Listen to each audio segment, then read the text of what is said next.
Captain Sarah Chun pressed her palm against the cool metal wall of the research vessel Prometheus as it descended through Earth's atmosphere. After 300 years of deep space exploration, humanity was finally returning home.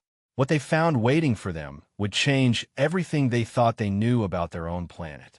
"Captain, we're picking up some unusual readings from the surface," announced Dr. Marcus Webb, the expedition's chief archaeologist.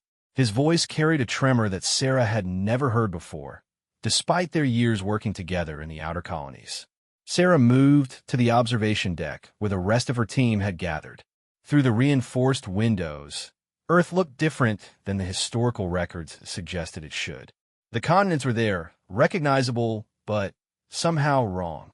Where great cities should have stood, only green wilderness stretched to the horizon. Ancient forests covered areas that should have been barren desert.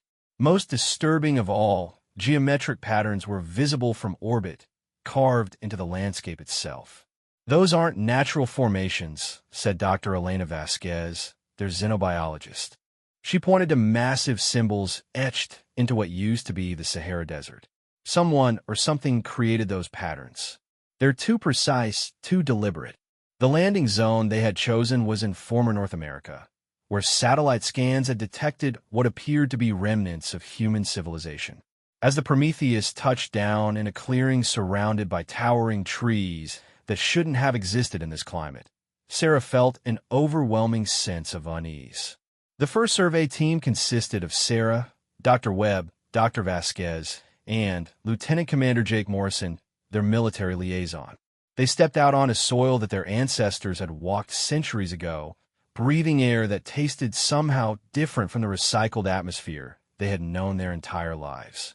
"Atmospheric composition is perfect," reported Dr. Vasquez, checking her instruments. "Actually, it's better than perfect. Oxygen levels are higher than our historical records indicate they should be. The air is cleaner than anything we've measured on any of our colony worlds." They moved through the forest, following energy signatures that their scanners had detected. The trees were enormous, their trunks wide enough for a dozen people to hold hand around. Sunlight filtered through the canopy in golden streams, creating an almost magical atmosphere that felt completely alien despite being humanity's birth world. After 2 hours of hiking, they found the first structure. It rose from the earth like a twisted spear, made of a dark material that seemed to absorb light rather than reflect it. The surface was covered in symbols that hurt to look at directly, as if they existed in more dimensions than human eyes were designed to perceive.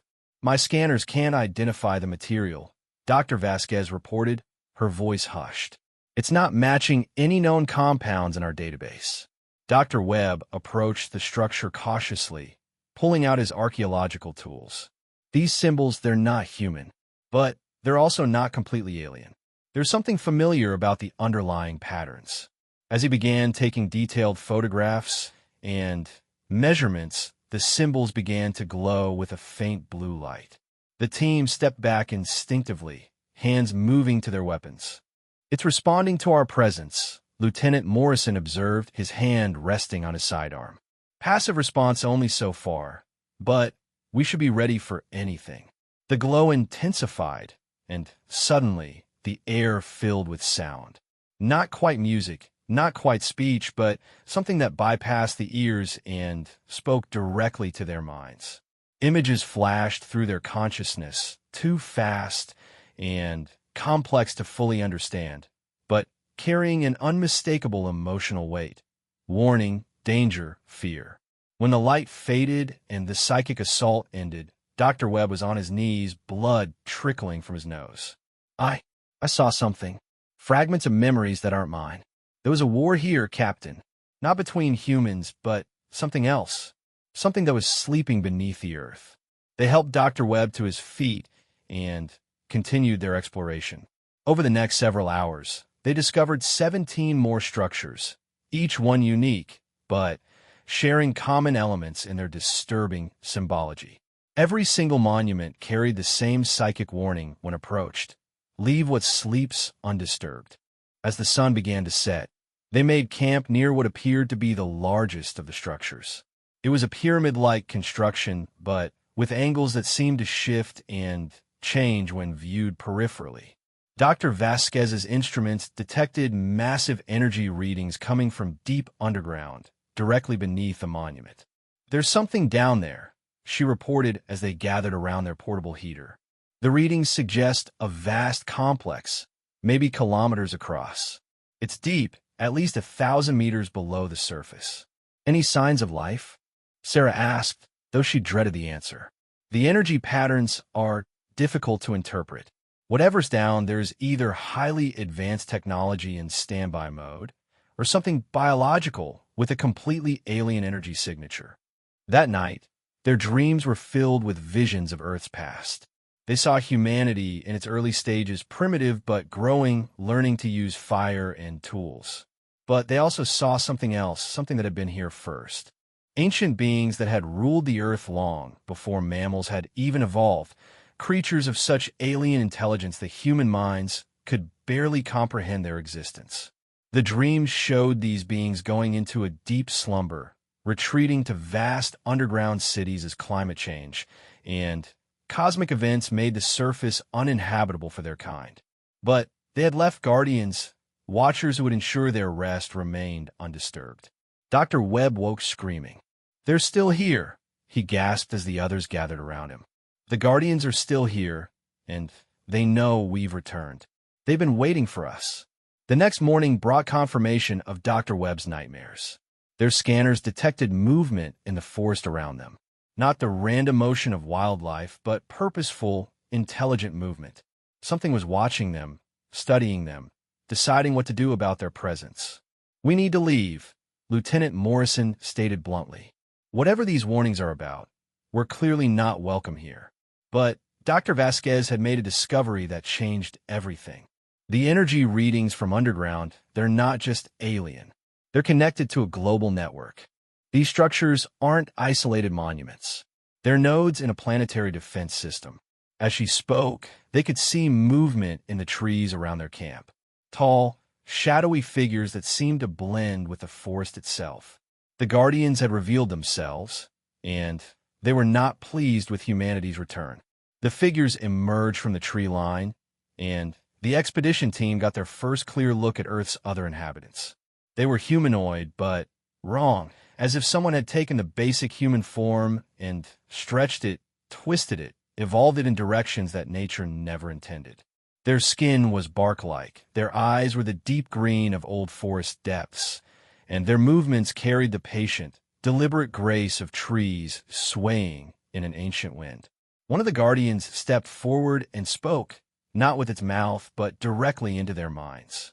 The communication was clumsy, like someone trying to speak a language they had not used for centuries.